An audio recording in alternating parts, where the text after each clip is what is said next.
Welcome to the podcast of St. Basil the Great Catholic Church in Brecksville, Ohio, with homilies, talks, and interviews relevant to your Catholic faith. God bless you and enjoy. Hi, I'm Patrolman Tom Cass from Brecksville. This is Patrolman Ryan Seigan. We're going to give a presentation. Three topics basically are home safety, personal safety, and scam prevention. So welcome everybody. Today we're talking about something we often take for granted, home safety. Our homes are supposed to be our safe places, but every year thousands of injuries, accidents, and even tragedies happen inside them. The good news is that most of it is preventable. This presentation will walk you through the most common safety risks at home and give you simple practical tips to help you prevent them. So some basic home accident snapshots. So basically just a little overview, some key statistics. So preventable deaths in home for the year 2023, we don't have 24 years numbers yet, 125,700. Medically consulted injuries, over 35 million injuries. 78% of all injury-related deaths occur at home. So the leading causes: poisoning, primary uses like drug overdoses, accidental deaths from medications, falls. Mostly this impacts the older population, 65 or older. Fires, main source is cooking-related incidents, drowning and suffocation, and that the highest risk is for our younger children. Risk factors by age group. Children under 15, mechanical suffocation or drowning. Adults 15 to 64, poisoning, mostly opiate overdoses. With the previous years, we've had a lot of overdoses resulting from opiates, heroin, drug overdoses. 65 and older, as we covered, is falls. So preventable measures: install smoke alarms, test regularly, and change the batteries. Secure furniture, prevent tip overs, especially with TVs or large furniture. Young children like to grab onto furniture, and sometimes that can happen where they'll fall and crush a child. Child-proof lock-up hazardous materials, monitor water access, and use safety gear. So wear safety glasses, helmets, gloves as needed. Common hazards in the home: fires, often from cooking, electrical faults, or heating equipment. Falls, especially in the bathrooms and stairways. Electrical hazards like frayed cords or overloaded outlets. Carbon monoxide, a silent but deadly gas. Burglaries, especially when homes are unoccupied or unsecured. Clutter or poor lighting, which increases the risks of accidents. Awareness is the first step in prevention. Home fires can spread in just minutes. Most of them are caused by everyday activities like cooking or space heaters. Here are a few basic tips. Install smoke alarms in every bedroom and hallway. Test them monthly and change the batteries twice a year. Never leave cooking unattended, especially on the stovetop. Keep flammable materials away from heat sources. Have a fire extinguisher in the kitchen and know how to use it. Practice a fire escape plan with your family. Remember, it's just not about having the equipment, it's about making sure that it works. So electrical safety and gas safety. Electrical and gas issues are often hidden until it's too late. Some key precautions: don't overload outlets or power strips. Check cords for damage and replace the frayed ones. A lot of times with the outlets or the cords on those, you want to make sure that you have that grounding prong, because sometimes those things will fall off. Avoid running cords underneath rugs or furniture. Use licensed professionals for electrical work. For gas, make sure that appliances are properly vented. Know what gas smells like. It's usually that sulfur or rotten egg smell. If you smell gas, evacuate immediately and call for help. These invisible dangers can cause both fires and poisoning, so regular checks are important. Fall prevention. Falls are the leading cause of home injuries, particularly for older adults. To reduce that risk, use non-slip mats in bathrooms. Install handrails on both sides of stairs. Make sure that walkways are free from clutter and cords. Secure loose rugs with tape and non-slipping backing. Improve lighting, especially in hallways near steps. It only takes one small trip or slip to cause serious injury, and a little prevention goes a long way. Carbon monoxide safety. Carbon monoxide, or CO, is known as the silent killer. It has no odor, no smell, and no taste. To stay safe, install CO detectors near sleeping areas and test them regularly. Never use outdoor equipment like grills or generators indoors. Don't run your car in the garage with the door closed. I know it sounds like common sense, but don't use your gas stove or oven for heating. And if a CO alarm goes off, leave the house immediately, call 911. CO poisoning symptoms include headaches, dizziness, confusion, and nausea, and can be fatal if undetected. Most burglaries happen during the day when people are at work or on vacation. Many of the crimes are of opportunity. So some ways to protect your home: always lock doors and windows, even when you're home. Install motion sensor lights around your home. Use timers for lights or electronics when you're away to make sure the house looks well lit, it looks lived in. Avoid advertising vacation plans on social media. Consider installing home security system or even a smart doorbell. Criminals usually look for easy targets and don't make your home one of them. So upkeep on your lawn and making sure that the grass is cut, lights on the exterior of your home, that everything works out there. So when they see an opportunity that someone doesn't take pride or ownership in their home, it's a potential that somebody could just possibly see that and say, okay, well, nobody cares what goes on here, I'm going to break in. Emergency preparedness. You can't predict every emergency, but you can be prepared. Some essentials. Keep a well-stocked first aid kit. Know where your water, gas, and electricity shutoffs are located within the house. Have flashlights, batteries, and candles in case of a power outage, and store enough food and water for at least 72 hours. Create a family emergency plan and with meeting points and contacts. Think of emergency prep as a peace of mind, something you hope that you'll never need, but you'll be glad that you have. And some special considerations: children and seniors. If you have young children or older adults in the home, you'll need to make some extra adjustments. For children, keep medication, cleaning supplies, and sharp objects out of reach. Use safety locks on cabinets and drawers. Cover electrical outlets and anchor heavy furniture. For seniors, install grab bars in bathrooms. Provide nightlights in hallways and bathrooms. Remove tripping hazards like loose rugs and clutter. Tailoring safety to people in your home ensures everybody is protected. So we do have some quick home safety checklist items. You can also do a Google search online and get a quick checklist for yourself that you can print out and use. But are your smoke and CO detectors working? Are all doors and windows secure? Are outlets and cords safe? Are hallways, stairs clear and well lit? Is your emergency contact list posted and up to date? So sometimes you may want to have that posted on a fridge so if somebody falls or somebody's injured or they're unable to communicate with family or emergency responses, that we can have access to that information to let family know. Is your fire extinguisher easily accessible? And do you have a stocked first aid kit? Regular checkups help keep your home safe as possible. And some more in-depth resources. So you could always go to the American Red Cross. They offer a free home checklist. The nfpa.org is an excellent source for fire prevention. And cdc.gov provides all fall prevention tools, especially for older adults. So in conclusion, for the home safety portion of the presentation, is all about awareness and prevention. Most dangers can be reduced or eliminated with small and consistent actions. Identify your risks, make a plan, take time to review your home regularly. Your safety starts at home. Does anybody have any questions about home safety or anything? Something that's easily accessible, maybe hang it on the refrigerator with names and phone numbers. Something that's, as soon as somebody from first responders come in, they can see that initial list on the refrigerator and kind of, if they need to make contact, it's easily accessible and it's right there in your face. That's the first place that we look. When we have to go into a house, we go right for the fridge to try to find contact information for family members or anything like that.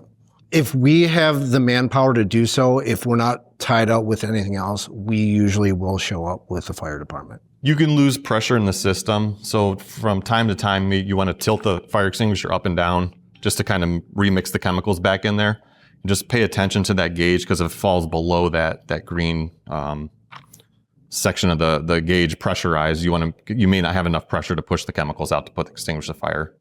In the right parameters, yeah. So time to time, just twist the thing back and forth just to kind of mix everything up, and then just look at that gauge and make sure it's still within that green area. It may, but there's also other things that go with the fire extinguisher based on the chemicals. So if you have grease fires, electrical fires, and other things like that, you may need a different type of chemical to put that out. If you're going to buy a new one, you could always test trial like the one that you're getting rid of anyway, just so you're familiar with it. I mean, it's practice, and it's very important for you to be comfortable with it. So if you're not comfortable with it, you could always practice with the one that you're going to be getting rid of anyway. I believe you can only use it once. Yeah. There's an acronym for the fire extinguishers. It's called PASS. It's pull the pin, aim, squeeze the trigger, and sweep. Aim at the base of the fire, yes. If you call 911, the dispatcher will determine whether or not fire or police needs to respond. So if you're thinking about it, just call 911. Same dispatcher, same dispatch center. So they'll relay to the fire department what the emergency is. They typically, there's a couple places that the fire department usually tries to take people. A lot of times they want to go to Metro-Brecksville, but if you're a university or Cleveland Clinic, they will go to Marymount for a Cleveland Clinic, and they'll go to UH Parma sometimes as well too, if they don't have a lot of calls going on as well. Yeah, we do have several residents that'll call our dispatch and ask for a special attention. Letting us know when they're going to leave for vacation and when they plan to return for vacation. So then as we're working at night or during the day, we just make a pass to the neighborhood, just check on the house, make sure there's nothing out of the ordinary going on. Okay, yeah, he was just pointing out that CO detectors and smoke detectors do have, what you said, a 5-year span. Yeah, so it's important to continue to change those out every 5 years. The question is there's advertisement for fire blankets. I'm not, just being completely honest, I'm not familiar with it. I wish we had a firefighter here and he would probably be able to give you a better answer for it. But it's not bad to have multiple options too. If you're going to have a fire extinguisher, you could try a fire blanket as well. It's going to depend on the manufacturer. So you have to refer to the manufacturer's guidelines on that based on the shelf life. If it's 20 years, I would probably replace it just to be on the safe side. You'd have to look at the manufacturer's guidelines as far as disposal. Sometimes you can have like ABC fire prevention. They may take them if you contact them. I don't know if they will or not. Yeah, fire extinguishers are pretty inexpensive. So I would recommend if you have something for 20 years, you might as well just get a new one because it's worth it when it comes down to it. Well, that's a good thing. But you never want to use it. It's like we said, always be prepared though. So the question was what we have are called Knox boxes. And the city does provide for that. The fire department does provide for that. They have access. It's like a skeleton key. They have access to each of those Knox boxes. So if they do need to enter the residence, let's say that an elderly person lives there by themselves and they fell and they're unable to get up, they're able to call 911, but the doors are locked. So the Knox box is posted up outside of the residence. And with the skeleton key, the fire department can access that Knox box. And in that Knox box is your home key. And then they're able to grab that and enter the home. Correct. Or we could break down your door. You guys pick. We prefer not. So when we do respond to an address, it's already going to be, there's going to be a history there that we're able to access after the fact. If you don't have a Knox box, but you have a garage code, let us know what that garage code is. So when we get there, we could always type that in and then that'll be part of the history. So if we have to go back to the residence again, then we'll be able to access the garage code and enter the residence through the garage. She wanted to know about how many police officers our fantastic police department has. And it's approximately, yes, it's about 30 of us, but with the Valor Acres coming in and it's going to be bringing a whole different crowd. She wants to know if we're able to handle the workload that's possibly coming down the line. That's one of those things we'll have to see when we get there. As of now, we should be all right. But that's something that has to be brought up to the mayor. Robberies and like burglaries, it's kind of random that you bring that up because we have been getting more lately. Yeah, we had a couple this weekend breaking into homes. We do get a lot of vehicle thefts. And people are shocked by a lot of people think that it's the city of Brecksville and that's a great place to live, but there's a lot of crimes of opportunities. We're going into our next segment. Yeah. You're kind of taken away from this whole thing, but it's all right. I like the questions, but yeah, we do get a lot of crimes that people are unaware of. And these are all crimes of opportunities. Like I've been here for 11 years and I've never had like a theft of a vehicle that somebody broke the window, hot wired it, and drove off. It's always, there's a key in the car, doors unlocked, they press start, and they see you later. Yep, and it's that 99% of the time. So what we're seeing is some of the larger cities, for example, Cleveland, So a lot of those criminals are going out to the suburbs. As we said, there's an opportunity out here, people leaving cars unlocked, leaving high dollar value items, laptops, tablets, phones, house keys within the vehicle. So making sure that your car is secure. And we do put out information about that, especially like I've had some instances at Orange Theory Fitness Center down there, because usually they open at 5 a.m. and it's still dark out. So what we typically do is we'll sit out in the parking lot at 5 a.m. when those individuals are arriving on scene and sit there for a while until the next shift change to avoid and mitigate any of those crimes of opportunity. He's just explaining crimes of opportunities and how it works. A lot of people from bigger cities such as Akron or Cleveland are coming in, and they know it's an affluent area, so they're just looking for quick steals. They're not trying to break into cars and cause a scene. They're trying to fly on a radar and be in and out as quickly as possible. But usually, what we're trying to avoid is not having secured doors at your residence. We're looking at, typically it's daytime when people are at work and no one's at the residence. Because like I said, these people are trying to fly underneath the radar and they don't want to be seen. So the best time to do that is when they know nobody's home. So usually that involves kids being in school and people being at work. And that if your doors aren't secured, then it's easy access. You just open the door, walk in, take what you need to, and walk right out. That's why it's also important for you to have good communication with your neighbors, so they're well aware of what. If you have trusted neighbors, then they know what's going on. If they see something, they could call us and let us know right away that something's going on. Because, like the last question, how many officers are working? We do have 30, but there are shifts where there's only 3 of us working. So there's 3 of us for the whole city of Brecksville. That's not a lot, so we can't be everywhere. So it's very important for you guys to, if you see something and say something, and let us know so we can respond.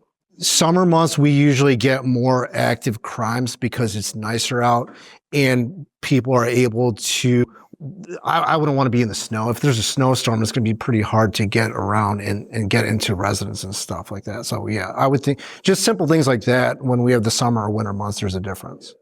It is increased in the summer, but it also does increase near Christmas time because people are obviously looking for opportunity and sell some stuff and maybe get things for their own family, but victimizing other people. So the question is, does the security signs around the home act as more of a deterrent, or having, like Ring doorbells? Yes, we do see that it does, because it does put notice that if there is an opportunity, somebody may see that as they're driving by.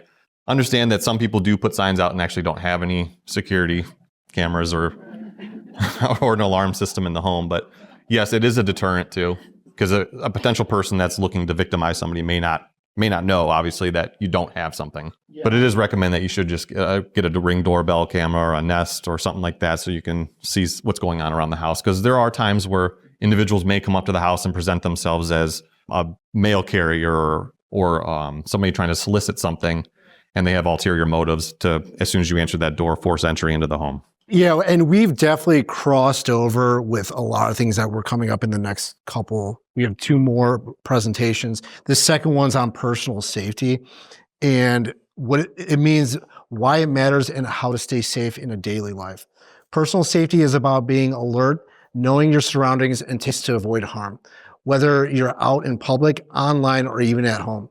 Let's go over some practical strategies to help you stay safe in any situation. So a quick snapshot for personal safety. Again, these are 2023's numbers. Public perception versus reality. So fear is high. The 2023 poll shows 40% of Americans are afraid to walk alone at night in your home, which is the highest in 30 years. So some of the top concerns for personal safety is identity theft, car theft, home burglary, or mugging robberies. So what the reality check is, property crimes are the most common and more common than violent crimes. Despite declining violent crimes, public fear still remains high. So violence against women globally, 1 in 3 women, approximately 736 million, have experienced physical or sexual violence. Most cases involve intimate partners, current or former. Many assaults occur in or near the victim's home. Safety concerns by demographic. So women globally and the US are more likely to report feeling unsafe, especially at night. Young women, highest fear levels, more vulnerable in disadvantaged areas. College students, the majority are concerned about safety. Many lack family and safety discussions. So teens, bullying, teen dating violence are major threats. Where the risks are. So violent crime, less common but feared. Property crimes is more frequent, so that's your typical theft, burglary. Sexual assault happens at, near, or home, especially involving known individuals. And some of the sources on this is U.S. crime stats, violence against women, and a campus safety. Awareness is your first line of defense. The most important safety tool is situational awareness. That means paying attention to what's happening around you, especially when you're unfamiliar or in crowded places. Avoid being distracted by your phone while walking or waiting for transportation. Notice who is nearby and how they're behaving. Trust your instincts. If something feels off, it probably is. Know where your nearest exits are and plan your escape route, just in case. Being aware doesn't mean living in fear. It just means being prepared. Safety in public places. When you're out in public, stay in well-lit, populated areas, especially at night. Walk with confidence, heads up, eyes forward, purposeful steps. So don't keep your head down, staring at your phone while you're walking. Avoid shortcuts through alleys, empty lots, or stairwells. Carry personal safety items, such as like a whistle or flashlight. You could also carry pepper spray too. Keep your valuables out of sight. If you think you're being followed, cross the street, change direction, or go to a public place. Never, call a friend or call the police. Never hesitate to ask. Transportation safety. Whether you're in your own vehicle, public transit, safety is the key. If you're driving, lock your doors immediately. Stay alert in parking lots and garages. Don't sit in a parked car using your phone. If you're using rideshare apps, check the license plate and driver's name before entering. Sit in the back and share the details of your trip with a trusted contact. If on public transportation, wait in well-lit areas. Don't flash valuables, and be aware of pickpockets and keep bags closed. So online safety is just as important as physical safety. Don't overshare personal details or your location on social media. So sharing your location creates a potential opportunity. If you say, I'm out at this restaurant eating, now my home is an opportunity for a potential victimization. Enable two-factor authentication. Don't click on suspicious links or open attachments from unknown sources. Never send sensitive data over public Wi-Fi or unsecured apps. Scammers often target people online. Your digital habits can directly affect your personal safety. So using like a Wi-Fi hotspot in a location, there is a potential that scammers are on that Wi-Fi network and then will access your computer, laptop, tablet, phone, and obtain your personal data or information that you have on that device. Even in your own home, it is important to stay alert. Always lock doors and windows even when you are home. Don't open the door for unexpected visitors. Use a people or security cameras. Ask for ID before letting any service workers in. Be cautious about sharing your address online, especially on selling or dating platforms. If you live alone, avoid advertising that fact on social media or to strangers. Whether traveling for work or vacation, research the area before you go. Know local emergency numbers. Dress to blend in. Avoid standing out as a tourist. Keep copies of an ID and travel documents separate from originals. Let someone know your travel plans and use a hotel safes and lock luggage when unattended. Stay alert, especially in airports, train stations, and crowded attractions. If a situation becomes threatening, your goal is to escape safely. First, try de-escalation. Remain calm. Don't raise your voice. Use clear, assertive language without aggression. Self-defense.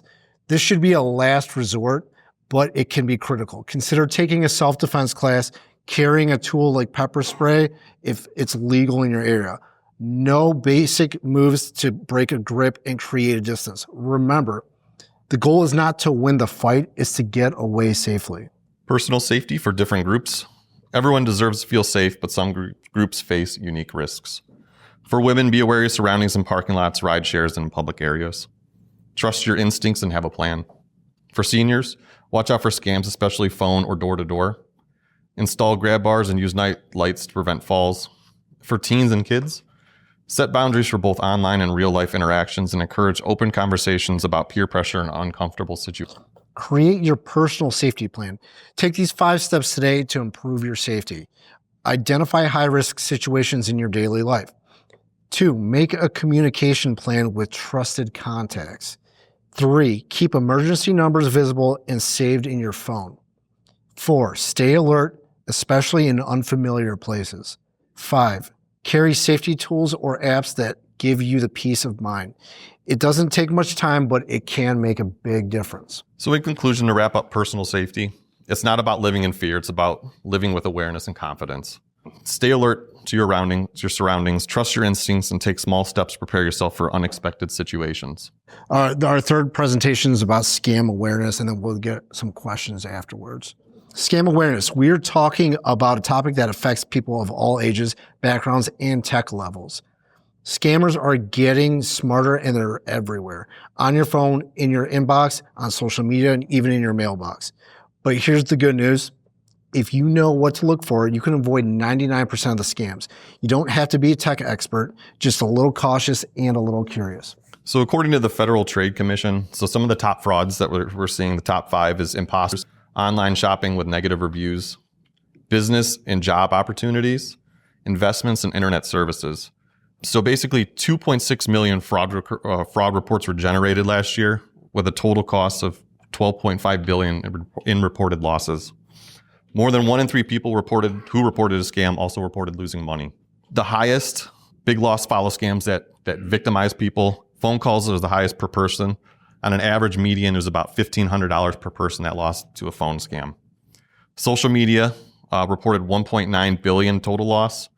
And email phishing scams, click this link, or you've won money through a lottery, or a family member needs money, and you click a link and then you put your personal information in. There's about 372,000 of those. Okay, this is important, the psychology of scams. These are going to be a bunch of red flags that if any of you come across it, you should definitely realize that this is going to be a scam. First, it's to understand how scams work psychologically. Scams are rarely just technical. They are an emotional manipulation. Scammers use emotions like urgency. For instance, act now or you'll lose everything. Fear. Your account's been compromised. Greed. You've won a prize. Trust. They impersonate someone you know or a real company. These emotional triggers are meant to make you act quickly before you can think. If a message or a phone call makes you feel anxious, rushed, or pressured, stop. That's a red flag. Common types of scams. Phone scams, you get a call from someone claiming to be the IRS, the police, or even a utility company, and they demand payment immediately or threaten arrest. And a lot of times they're using what's called a spoofing app. So what that does is they can change the phone number from which they're calling from to make it appear that Brecksville Police is calling you, the IRS is calling you. Email phishing scams. So there's emails that look like they're from PayPal, Amazon, or your bank, and they say your account is locked and you need to click a link to unlock it.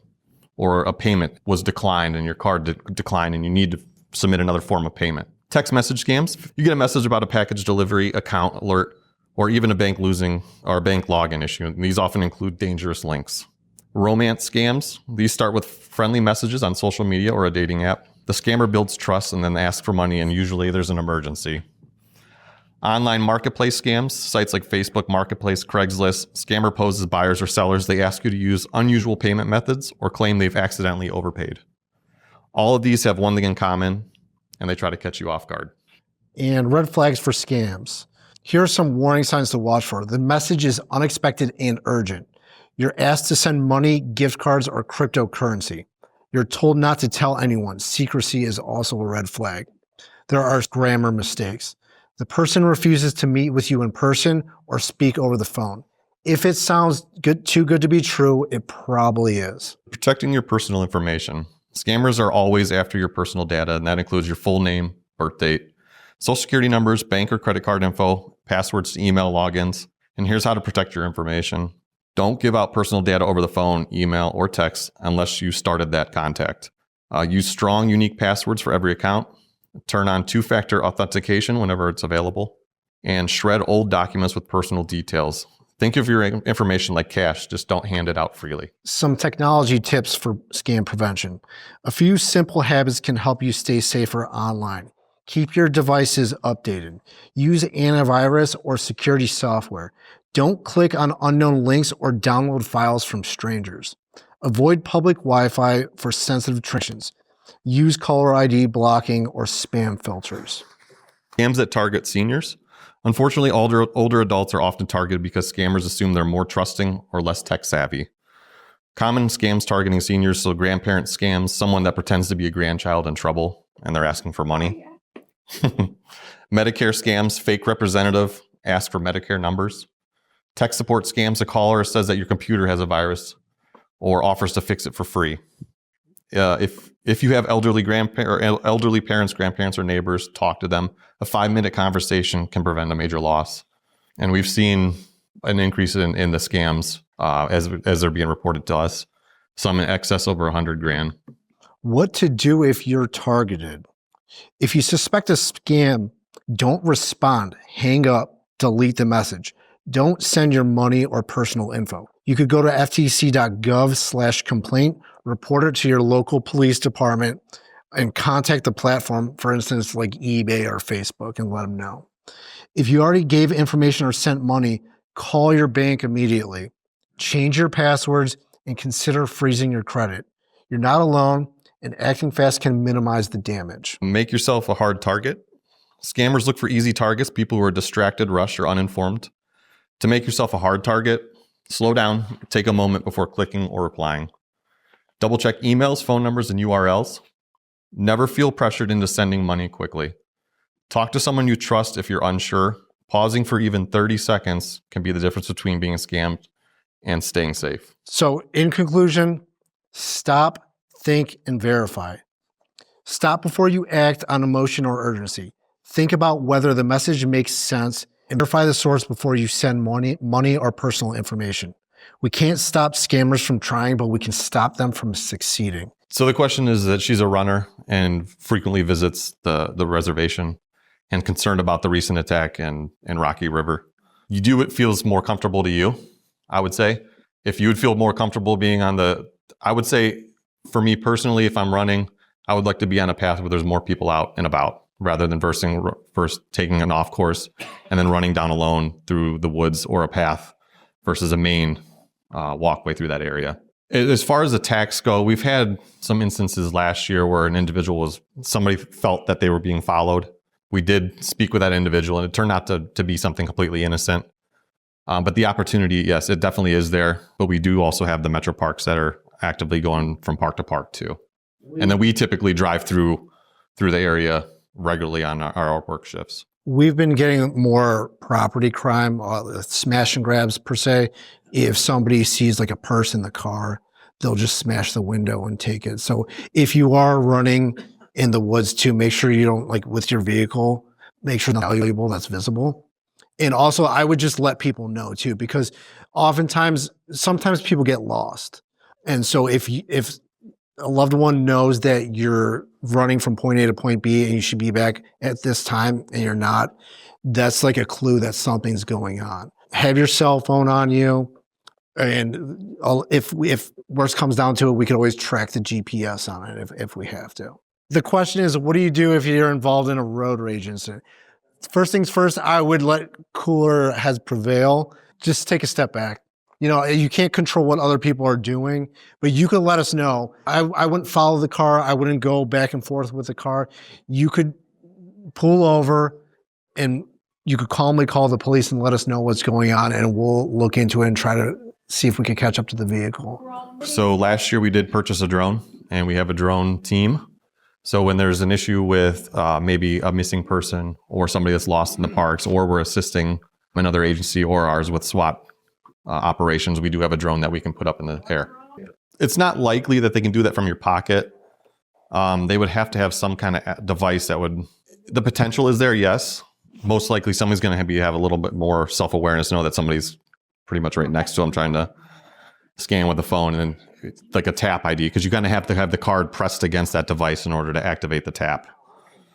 But they do have the skimmers, which are in like your debit card readers, gas pumps. So if something looks like it's been tampered with or doesn't look right, don't use it.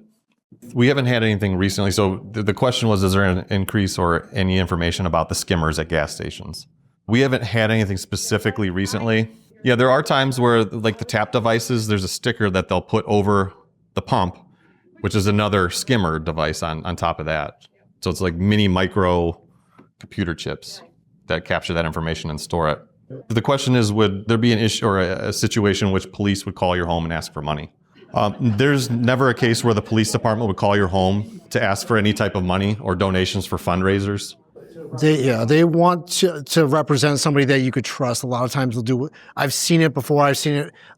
We had a lady. She was donating money to the police department every single year for her vest.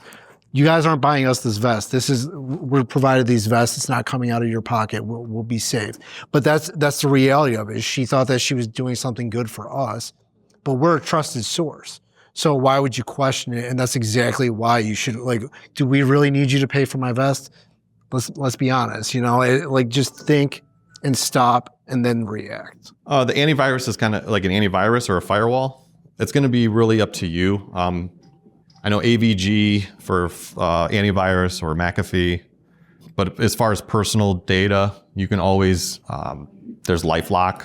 I know that they have a subscription in which they can actually go on the dark web and pull your information out of some of these sites in which personal information, because if you go to a true people search online, you can pretty much find out anything about anybody. You just type in a name and it'll give you a date of birth, where they last lived, their address, who maybe. Yeah, it is scary. A lot of times people feel violated because somebody does have your personal information. And the number one thing that we're all looking for at first is we want to make sure there's no loss of income.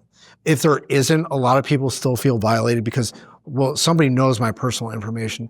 And sadly, the reality is it's pretty easy to find out anything about it just from like a quick Google search. So I don't mean to scare you guys or anything like that, but that's the reality of the situation. I think a dog is definitely a prevention. Yeah, it's a deterrent. We're just looking at crimes of opportunities. Have a well-lit house, have a Ring camera system. Nobody wants to, I don't want to get caught if I'm a bad guy. Think like a bad guy. Am I going to go to this house that has a camera? I could hear a dog barking. It's well lit. I could be seen. Or should I go to this one over here that's just like it's in the shadows? And that's where I'm going to go to. So yeah, having an animal is definitely a good option. And make sure your garage doors are closed at night too. We drive around and we'll put out crime prevention tags. So if we see a house with the garage door open, we'll stop and put a tag on the mailbox just to let them know. Obviously, the owners are going to see that when they wake up in the morning, but just to let the residents know that we are out there and we are patrolling through the neighborhoods. So Ring does. I'm just using Ring for an example. Ring does offer an alarm system. You can pay for that, but included with that is like the panel. Your keypad, they have motion sensor that comes in that kit, and then they also have window alarms. If you don't want to pay for the Ring alarm system, you can go to Home Depot, you can get window alarms, and they're operated with those little watch batteries, and you just stick them on the window, so if it opens and breaks that contact, it's going to start screeching really loud. You can turn those on and off based on if you need, you're opening the windows during the day to let air into the home, but. Yes. Yep. I have 2 toddlers at home. I have a Ring camera, Ring doorbell. I have a floodlight Ring system. And then I also have a camera in my backyard as well. Maybe when they get a little bit older and they consider sneaking out of the house or something like that, I'll get, one of those monitors for the windows as well. The question is with the security keypads for door locks and potentially somebody accessing or obtaining your code through a means of configurations, or they just know the code.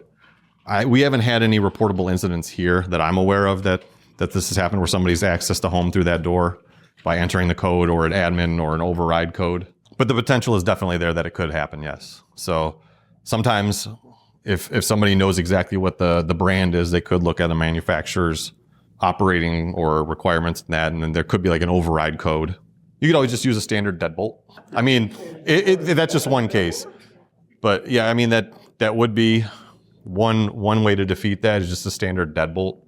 But yeah, I don't want, like, that's going a long way. Like, there's so many, just because I've seen it so much, there's so much crimes of opportunity that it's just, if somebody's trying to sneak in your house, there's going to be a lot of unlocked doors at night. And it's fortunate that I have to come to that conclusion, but that's the reality of it. So somebody's really going to want to get into your house specifically. I don't know who that would be, but most likely what we're looking at are crimes of opportunities where people are tapping handles of the doors to see if it's open, and then they enter like that. She brought it up that with scams, a lot of grandparents are having code words with grandkids, and that's a good deterrent for a scammer.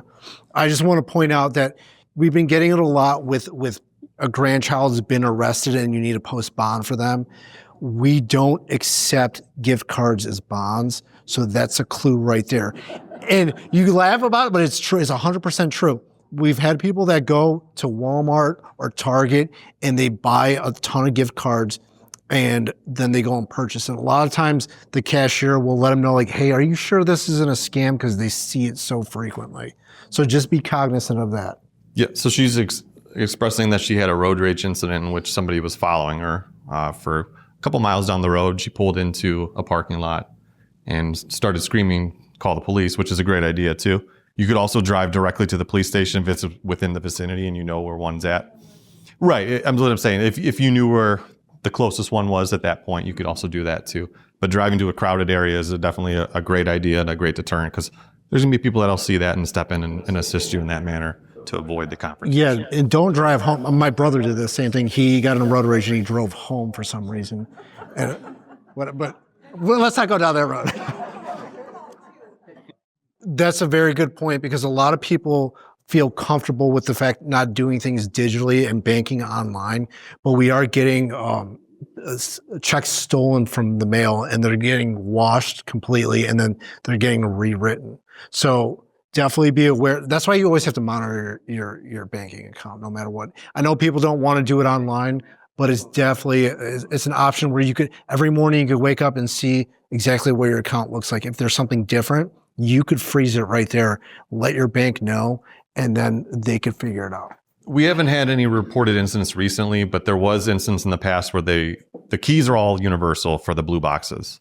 So somebody was purchasing keys online, and then there's also an active investigation within the Postal Service that some of the employees there were taking the checks that were being received in the post office, taking those checks and washing them and changing the amounts on those checks to a significantly high dollar amount and sending them to either themselves or a made-up person. Last year, and then even a couple years before that, they probably did it precautionary. They probably changed all the locks. That's probably why we're not seeing the thefts from the mailbox anymore. And then obviously the investigation internally with the employees there taking checks is, I don't know the outcome of that yet. All right, one last thing, and this is huge. I cannot reiterate it enough. So cryptocurrency, who understands cryptocurrency? I'm not raising my hand because I don't understand it either. But just letting you know, if you get any calls about anything related to cryptocurrency and you're uncomfortable with it, it's a scam. And we see it every once in a while. We'll get people going to Deli for Less because they have a cryptocurrency ATM there. And people are going there, and I'm talking about thousands and thousands and thousands of dollars are getting deposited in there. And it's not like an ATM where the money goes in and then all of a sudden, oh wait, it's a scam. I could pull out $20,000. It's gone. Once it's in there, it's gone. So if you get anything related to cryptocurrency, any sort of phone calls, please do not go there. We have signs. Deli for Less is the only place that we have in town that does have a cryptocurrency ATM. So we have signs there that say, do not, be aware that you're not being scammed. And I just want to make sure everybody knows that. We hope this podcast blessed you. If something touched your heart, we encourage you to take it to prayer. If you enjoyed this podcast, please subscribe to be notified of future podcasts, and feel free to share it with a friend. We would love to keep in touch at basilthegreat.org. Until next time, St. Basil the Great, pray for us.